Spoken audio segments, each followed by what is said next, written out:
ಪ್ರೀತಿಯ ಕೇಳುಗರಿಗೆಲ್ಲ ನಮಸ್ಕಾರ. ಇದು ಜನಧ್ವನಿ ರೇಡಿಯೋ 90.8 ಕಂಪನಾಂಕದಲ್ಲಿ ಸರಗೂರಿನಿಂದ ಪ್ರಸಾರವಾಗುತ್ತಿರುವ ಮೈಸೂರಿನ ಮೊಟ್ಟ ಮೊದಲ ಸಮುದಾಯ ರೇಡಿಯೋ. ನಾನು ನಿಮ್ಮ ರೇಡಿಯೋ ಗೆಳೆಯ ಶ್ರೀಕಾಂತ್ ಸರಗೂರು.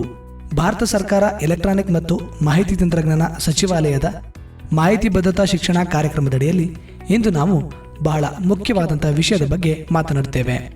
ಅದೇನೆಂದರೆ ಆನ್ಲೈನ್ ಬ್ಯಾಂಕಿಂಗ್ ಮತ್ತು UPI ಹಣಕಾಸು ಸುರಕ್ಷತೆ.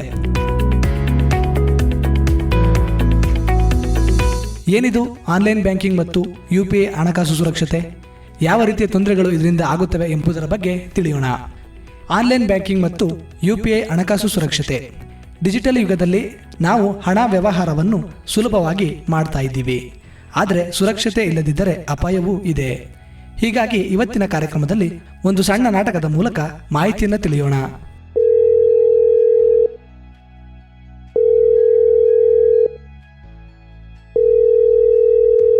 ಹಲೋ, ಯಾರು? ನಾವು ಬ್ಯಾಂಕ್ನಿಂದ ಮಾತನಾಡುತ್ತಿದ್ದೇವೆ. ನಿಮ್ಮ ಖಾತೆ ಬ್ಲ್ಯಾಕ್ ಆಗಿದೆ. ನಿಮ್ಮ ಯಾವುದೇ ರೀತಿಯ ವ್ಯವಹಾರಗಳನ್ನು ಮಾಡಲು ಸಾಧ್ಯವಾಗುವುದಿಲ್ಲ. ಅದನ್ನು ಸರಿಪಡಿಸಬೇಕು ಅಂದರೆ ನಿಮಗೆ ಒಂದು OTP ಬರುತ್ತೆ. ಅದನ್ನು ಹೇಳಿ, ಇಲ್ಲದಿದ್ದರೆ ಖಾತೆ ಮುಚ್ಚಲಾಗುತ್ತದೆ. ಅಯ್ಯೋ, ಸರಿ ಸರ್, ಈಗಲೇ ಹೇಳ್ತೀನಿ. OTPನ ತಗೊಳ್ಳಿ ಸರ್. ಕೆಳಗರೆ ನಾವು ಮಾಡುವ ದೊಡ್ಡ ತಪ್ಪು ಎಂದರೆ ಯಾವುದೇ ಬ್ಯಾಂಕ್ ಅಥವಾ ಅಧಿಕಾರಿಗಳು ಕೂಡ ನಿಮ್ಮ OTP, ಪಿನ್ ಅಥವಾ ಪಾಸ್ವರ್ಡ್ ಅನ್ನು ಕೇಳೋದಿಲ್ಲ. ಬ್ಯಾಂಕಿಗೆ ಬಂದು ವಿಚಾರಿಸಿ ಎಂದು ಹೇಳ್ತಾರೆ. ರವಿ, ನೀನು OTP ಯಾಕೆ ಕೊಟ್ಟೆ? ಇದು ನೀನು ಮೋಸದ ಕರೆ ಅಂತ ಅನ್ನಿಸ್ಲಿಲ್ವಾ? ನನಗೆ ಗೊತ್ತಿರಲಿಲ್ಲ. ಈಗ ನನ್ನ ಖಾತೆಯಿಂದ ಹಣ ಕಳೆದುಕೊಂಡಿದ್ದೇನೆ. ಯಾವಾಗಲೂ ನೆನಪಿರಲಿ, OTP ಅನ್ನೋದು ನಿಮ್ಮ ಹಣದ ಕೀಲಿ ಇದ್ದಾಗೆ. ಅದನ್ನು ಯಾರಿಗೂ ಶೇರ್ ಮಾಡಬೇಡಿ. ನೋಡಿದ್ರಲ್ಲ ಕೇಳಿದ್ರೆ, OTP ಮತ್ತು ಪಿನ್ ರಹಸ್ಯವಾಗಿರಲಿ, ಯಾರಿಗೂ ಕೂಡ ಹೇಳಬೇಡಿ. ಅನುಮಾನಾಸ್ಪದ ಲಿಂಕ್ಗಳ ಮೇಲೆ ಕ್ಲಿಕ್ ಮಾಡಬೇಡಿ. SMS ಅಥವಾ ವಾಟ್ಸಪ್ ಲಿಂಕ್ಗಳು ಕೂಡ ಮೋಸವಾಗಿರಬಹುದು. ಅಧಿಕೃತ ಆ್ಯಪ್ಗಳನ್ನು ಮಾತ್ರ ಬಳಸಿ. ಪ್ಲೇಸ್ಟೋರ್ ಮತ್ತು ಆ್ಯಪ್ ಸ್ಟೋರ್ನಿಂದ ಮಾತ್ರ ಡೌನ್ಲೋಡ್ ಮಾಡಿಕೊಳ್ಳಿ. ಯಾರಾದರೂ ನಿಮ್ಮ ಮೊಬೈಲ್ಗೆ ಲಿಂಕ್ ಕಳುಹಿಸಿ ಡೌನ್ಲೋಡ್ ಮಾಡಿಕೊಳ್ಳಿ ಎಂದರೆ ಅದನ್ನು ನಿರ್ಲಕ್ಷ್ಯ ಮಾಡಿ.